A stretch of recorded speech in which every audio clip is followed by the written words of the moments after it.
नोरमा group, जो सोचता है वो करता है। आपके अपने सपनों का आशियाना। सच में देखा जाए तो बिहार की राजनीति में लगातार परिवर्तन हो रहे हैं। नई पीढ़ी अब अपना कार्यभार संभालने लगी है और पुरानी पीढ़ी की विदाई होने लगी है। ऐसा ही कुछ देखने को मिला है जब तेजस्वी यादव ने जगता बाबू की छुट्टी कर दी है।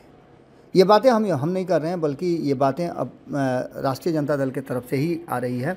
और राष्ट्रीय जनता दल के प्रवक्ता हैं, मुख्य प्रवक्ता हैं शक्ति सिंह यादव, उन्होंने साफ कर दिया है कि राष्ट्रीय जनता दल को अब जल्दी ही उसका प्रदेश अध्यक्ष मिल जाएगा। यानी कि जगता बाबू की छुट्टी और नई टीम जो है वो अब तैयार हो चुकी है। खास करके अगर देखा जाए तो आने वाले 2025 के चुनाव की तैयारियां शुरू हो चुकी हैं।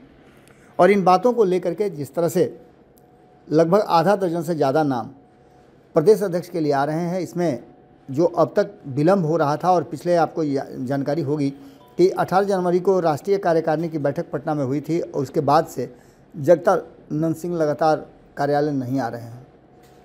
बिहार विधानसभा चुनाव से पहले तेजस्वी यादव नए प्रदेश अध्यक्ष बनाने वाले हैं और इसको लेकर के तेजस्वी यादव की तरफ से एक तरह से समझिए तो पार्टी के भीतर ये बात कह भी दी गई है। कई बैठकें हुई हैं और सही और सबसे ज़्यादा सक्षम उम्मीदवार की तलाश भी शुरू हो चुकी है। इसमें जातीय समीकरण के साथ साथ और कई चीज़ों को देखा जा रहा है। वर्तमान प्रदेश अध्यक्ष जगदानंद सिंह लंबे समय से अस्वस्थ चल रहे हैं और जिनके कारण वो दफ्तर भी नहीं आ पा रहे हैं। ऑफिस में जिस तरह से काम चल रहा है वो देख करके भी कहीं ना कहीं मुश्किलें हो रही हैं। तेजस्वी यादव ने अब पार्टी के नेतृत्व को बड़े परिवर्तन के संकेत दे दिए हैं और बिहार प्रदेश अध्यक्ष और राष्ट्रीय अध्यक्ष दोनों को के बदलाव होने का मामला सामने आ गया है। 21 जून को संभवतः प्रदेश अध्यक्ष का चुनाव होगा और उसके बाद 15 या 20 दिनों के बाद जुलाई में किसी भी दिन राष्ट्रीय अध्यक्ष के नाम का भी ऐलान हो सकता है। आपको बता दें कि पार्टी पूरी तरह से अब तक जब से पार्टी का निर्माण हुआ है तब से निर्विवाद रूप से अध्यक्ष के पद पर लालू प्रसाद यादव रहे हैं। अभी भी लालू प्रसाद यादव ही पार्टी के राष्ट्रीय अध्यक्ष हैं, लेकिन उन्होंने एक रेजोल्यूशन पास करके तेजस्वी यादव को सभी अधिकार दे दिए थे।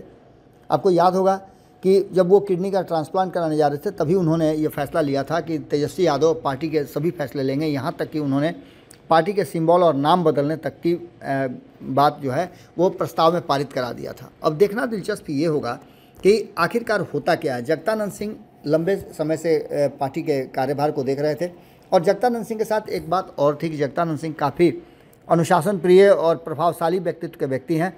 लगातार जिस तरह से उन्होंने 2024 के चुनाव की बात कर लें या फिर उससे पहले उपचुनाव कई हुए हैं, 2020 के चुनाव में भी कार्यभार उन्हीं के हाथ में था और 2019 के चुनाव के बाद लगातार जिस तरह से जनता दल यूनाइटेड को उन्होंने संभाला है, माफ़ कीजिएगा राष्ट्रीय जनता दल को उन्होंने संभाला है, उस बात को देख करके कहीं ना कहीं इस बात से अंदाज़ा लगता है कि उन्होंने अपने कार्यकाल को बाखूबी निभाया है। लेकिन अब उनके स्वास्थ्य कारणों को से हो या जो भी मजबूरी रही हो, जिस कारण से भी हो, राष्ट्रीय अध्यक्ष के जगह पर भी कई लोगों के नाम की चर्चा चल रही है। लेकिन सबसे पहले जो 21 जून के आसपास जो कि शक्ति यादव ने बताया भी है कि राष्ट्रीय जनता दल सिद्धांतों और के साथ और संगठन के जो संरचना है उस संरचना के हिसाब से पार्टी में आगामी 21 जून को नए प्रदेश अध्यक्ष के नाम पर मुहर लगा देगी और इसके लिए बाद 15 दिन या 5 जुलाई के बाद किसी भी दिन ऐलान हो सकता है राष्ट्रीय अध्यक्ष का भी। शक्ति सिंह यादव ने यह भी कहा है कि जो पार्टी को पूरी मजबूती के साथ पार्टी के सिद्धांतों के साथ आगे लेकर चलेगा और तेजस्वी यादव के सपने को आगे बढ़ाएगा, उसी के नाम पर मुहर लगेगी। आपको याद होगा कि इसके बाद मंगनी लाल मंडल की भी चर्चा खूब हो रही थी, क्योंकि वो अति पिछड़ा समाज से आते हैं और उनको लेकर के पार्टी काफ़ी कुछ सोच भी रही थी।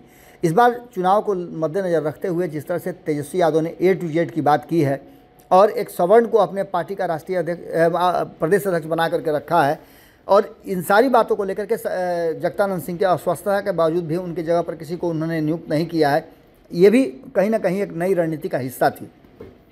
सवर्ण होने के साथ साथ वो पार्टी के समर्पित में से लोगों में से एक हुआ करते थे और लालू प्रसाद के काफ़ी करीबी में भी थे। आपको बता दें कि लालू प्रसाद जब जेल गए थे तो राबड़ी देवी की सरकार को चलाने वालों में जिन लोगों का नाम आता है उसमें जगता बाबू का नाम सबसे ऊपर में आता है। जगदानंद सिंह राबड़ी देवी सरकार में एक अहम भूमिका निभाते थे और उनके परिवार में भी उनकी एक अलग तरह से पहचान है। यहाँ तक कि आपको याद होगा कि कई बार जब तेज प्रताप यादव या किसी और ने भी जगता बाबू के बारे में कुछ कहा है तो उन्होंने उस बात का बुरा नहीं माना है, बल्कि उन्होंने बातों को सहजता से लिया है।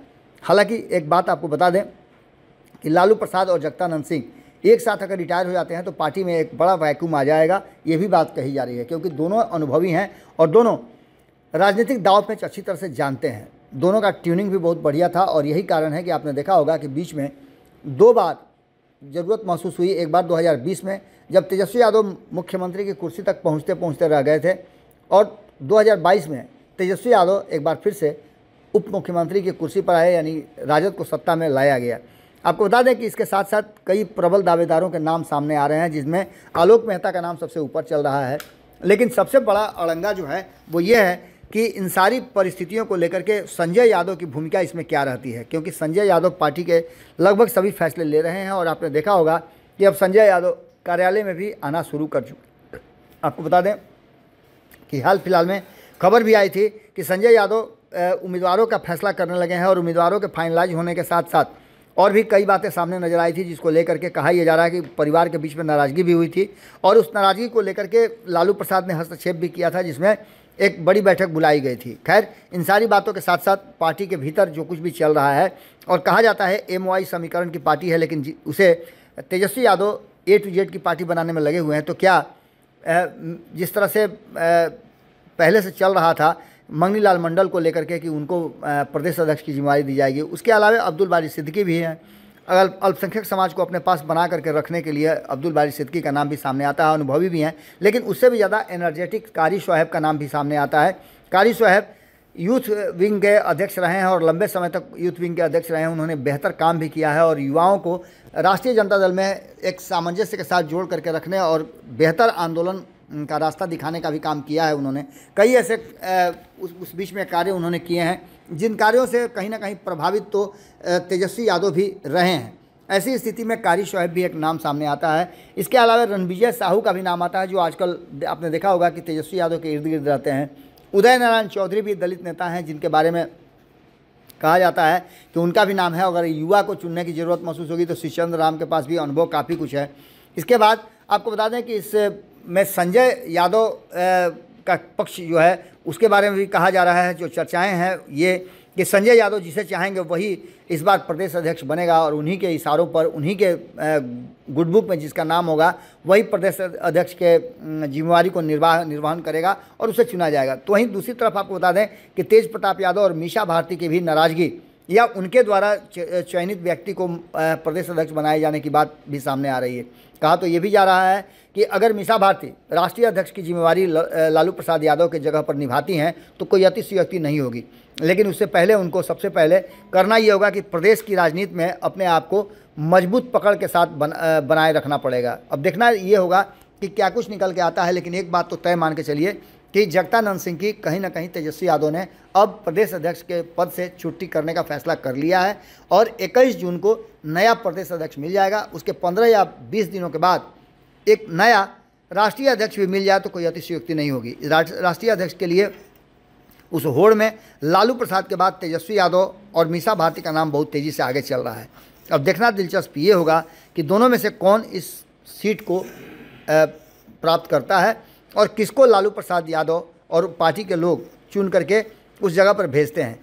निर्विवाद होता है या इसके पीछे भी बड़ी बात होती है, कारण कि परिवार में भी कई तरह की बातें चल रही हैं और परिवार में पार्टी का पावर सेंटर बनाने के लिए लगातार प्रयास चल रहा है। उसमें देखना ये होगा कि मीसा भारती और तेजस्वी यादव के बीच में क्या कुछ समझौते होते हैं या फिर लालू प्रसाद क्या फैसला करते हैं। जुड़े रहिए भारत लाइव के साथ। बहुत बहुत धन्यवाद। आपके सपनों को हमने सजाया है, ई होम्स पैनोरामा को हमने बनाया है। ई होम्स मेरा एक सपना था जिस पे मैं पिछले 4 साल से काम कर रहा था। हमने जो बनाया है वो सबने है माना। ई होम्स पैनोरामा में हो आपका भी आशियाना। और फाइनली हमने 2021 में इस प्रोजेक्ट को लॉन्च किया। बहुत लोग अप्रिशिएट कर रहे हैं कि पूर्णिया जैसे शहर में, बिहार के, एक तो बिहार की बात करें उसमें भी पूर्णिया जैसे छोटे जगह में इस तरह का लाइफस्टाइल देना, ये सुन के हम लोगों को बहुत अच्छा लगता है। ई होम्स में हमने कुछ और भी किया है, जैसे हम जिस जगह में रह रहे हैं हमारे फैमिली सिक्योर हो, उनको सिक्योरिटी का ध्यान में रखा है। आपकी सुविधा और सुरक्षा आपके लिए खास है, ये आपका विश्वास है। इसमें आर्टिफिशियल इंटेलिजेंस का 7 लेयर सिक्योरिटी का हमने इस्तेमाल किया है। लस ग्रीन कैंपस को बनाया है, यदि हमारा बाउंड्री वाल है तो वो वर्टिकल गार्डन है। ये जितनी भी फैसिलिटी होता है एक इंटरनेशनल टाउनशिप में ई होम्स है, ये हम लोग विश्वास नहीं कर पा रहे हैं। जो भी हमारे मित्र दोस्त या जो भी हमारे बाहर के बाहर आते हैं तो हम लोगों को बहुत अच्छा सुनने को मिलता है और बहुत अच्छा क्रेडिट मिल रहा है। वो सारा हमने सिर्फ एक बिल्डिंग नहीं बनाया, हमें एक बहुत अच्छा लाइफस्टाइल दिया ई होम्स में, और मेरा एक सपना था जिसको मैं आज फुलफिल होते हुए देख पा रहा हूँ। ये आपका आवास है। ई होम्स पैनोरामा में अब आपका निवास है। E Homes Panorama, luxurious lifestyle redefined. Panorama Group, जो सोचता है वो करता है। अगर ये वीडियो पसंद आई और वह बिहार के राजनीति और बिहारियत से सरोकार रखेनी तो सब्सक्राइब बटन दबा के चैनल के सब्सक्राइब कर ली। ओजे एगो घंटी बा, ओकरा बटन दबा देला से कुल सटीक और मारक खबर रुआ मुफ्त में मिल जाई। अगर रुआ पत्रकारिता के हमनी के नया प्रयोग में सहयोग कर चाहतानी तो ज्वाइन बटन दबा दी। पेटीएम नंबर नोट कर ली 9386816700।